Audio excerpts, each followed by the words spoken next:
இது நடக்காம இருந்தா தவிர்த்திருக்கலாம் அப்படின்ற மாரி. அதுதான் தம்பி, இடம் விசாலமா குடுத்துருக்கணும். ம், ம். 1. 2வது இன்னொன்னு என்னன்னு கேட்டிங்கன்னா, அவரு நாங்க டிவில பார்த்த வரைக்கும், எல்லா இதுலயும் அவரு கை காமிச்சுட்டு போறாரு. இங்கேயும் ஒரு கை காமிச்சுட்டு போயிருந்தாருன்னா, அங்கருந்து வந்த கூட்டம் அங்க போயிருக்காதுன்னு என்னோட இது. ஏன்னா நானே வந்து பார்க்கணுங்கிற ஆர்வத்துல திருப்பி ரிட்டர்ன் பர்ஸ தொலாவுற ஒரு மைண்ட் செட் இருந்தாலும், அங்க போய் நின்னு பார்க்கணுங்கிற மைண்ட் செட்ல தான் நானுமே போனோம். நாங்களும் போனோம். இந்த குழந்தைய முதல் கூட தூக்கிட்டு போனோம். இந்த குழந்தை எங்க தெரிஞ்சவங்க கிட்ட சிக்கிருச்சு. சின்ன குழந்தை. ம். இல்லைன்னா, இந்த கூட்டத்துக்குள்ள நானும் தான் போயிருப்போம். நாங்க எல்லாரும் ஒருத்தர் பின்னாடி ஒருத்தர் கைய பிடிச்சிட்டு கூட்டத்துக்குள்ள போனவங்க தான். நானும் தான் போனேன். இந்த குழந்தை அழுகுதுன்னு சொல்லவும் டக்குன்னு எல்லாரும் திரும்பி வந்துட்டோம். இந்த குழந்தை மட்டும் அழுகலைன்னா, அன்னைக்கு நாங்களும் இருந்திருப்போமா என்னன்னு தெரியல. அந்த கூட்டத்துக்குள்ள உள்ள போயிட்டு வந்திருப்போமாங்கிறது எனக்கு தெரியல.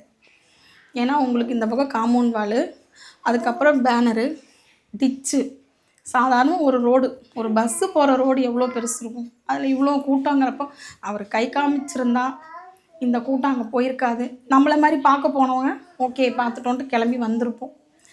போயிருக்க மாட்டாங்க. கூட்ட நெரிசல் தான். இல்ல 5:30 மணின்னு சொன்னீங்க. நீங்க எத்தனை மணிக்கு அங்க கூட்டத்துக்கு போனீங்கம்மா? அவர் வர எவ்வளோ நேரம் எடுத்துக்கிச்சு? எத்தனை மணிக்குன்னு சொன்னாங்க? அதுதாங்க அவன் வந்து சொல்கிறப்ப அவர் வந்துட்டாரு. ஒரு 6:30ங்கிறப்பெல்லாம் வந்துட்டாரு. நீங்க எத்தனை மணிக்கு பார்க்க போனீங்க இந்த டைமுக்கு இங்கிருந்து? நான் இங்கேருந்து 4 மணிக்கு நாங்கள் போய் 4 நின்னோம். மணிக்கு கிளம்பிட்டீங்க. கரெக்டாக 4 மணிக்கு அங்கே போய் நின்னோம். அந்த ஆட்டம் பாட்டம் எல்லாம் டான்ஸ் ஆடுறதும், இந்த மயில் ஆடுறதும், அதை தாங்க தம்பி கேரளா வாத்தியம் இதெல்லாம் பார்த்துட்டு தான் நாங்கள் அங்கேயே அந்த இடத்த விட்டு நகரவே இல்லை. பசங்க ஆடுறது, பட்டாசு வெடிக்கிறது, அதையே தான் தம்பி பார்த்துட்டு நாங்கள் நின்றுட்டு இருந்தோம். இவனும் என் பக்கத்தில் தான் நின்றுட்டு இருந்தான். அவன் ஃப்ரெண்டோட அந்த இடத்துல பசங்க டான்ஸ் ஆடுறத வீடியோ எடுக்கவும், அது எல்லாம் வீடியோ மட்டும்தான் வீடியோ எடுத்துகிட்டே இருந்தான். ஒவ்வொருத்தரும் ஆடுறத பாடுறத வீடியோ எடுத்துக்கிட்டு இவன் நின்றுட்டு இருந்தான். எங்கள் முன்னாடி தான் நின்றுட்டு இருந்தான். அந்த டைம்ல நீங்க அவரை கூட்டிட்டு வந்திருக்கணும்னு கூட்டிகிட்டு வர்றதுக்கு எனக்கு எப்படி சொல்லட்டுங்க, அவன் ஃப்ரெண்டோட போயிருக்கான். கண்டிப்பாக அவன் வரமாட்டான். நீங்களும் அவன் வயசில் தான் இருக்கீங்க, நீங்கள் வருவீங்களா? அம்மா கூப்பிட்டா நான் ஃப்ரெண்டோட போயிட்டு வரேம்மா அப்படி. எல்லாமே ஃப்ரெண்டு, எல்லாமே வந்து இப்போ ஃப்ரெண்டு இல்லைங்க, எல்லாமே சின்ன பசங்கள்லேருந்து அந்த ஃப்ரெண்டுங்க, ஒரே ஏரியாக்கார பசங்க. அதனால் அவங்கள நம்பி நம்ம எங்கே வேணாலும் அவன் போவான் வருவான். நான் இல்லைன்னா சொல்லல, அவங்க கூட தான் போவான். எப்போ அவங்க கூட தான் இருப்பாங்க.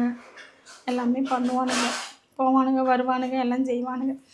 இப்போ அவங்க எப்படி கையை விட்டு போனான்னு அவங்களும் அதான் சொல்லுங்க. என் கையை விட்டு 4 பேர் கையை பிடிச்சி அண்ணா எப்படி கையை விட்டு போனானே தெரியல அப்படிங்கிறது தான் அவங்களும் எல்லாத்தோட கேள்வியுமே. அதான் எப்படி கையை விட்டு அந்த கூட்ட நெரிசலில் பிரிஞ்சுட்டாங்க.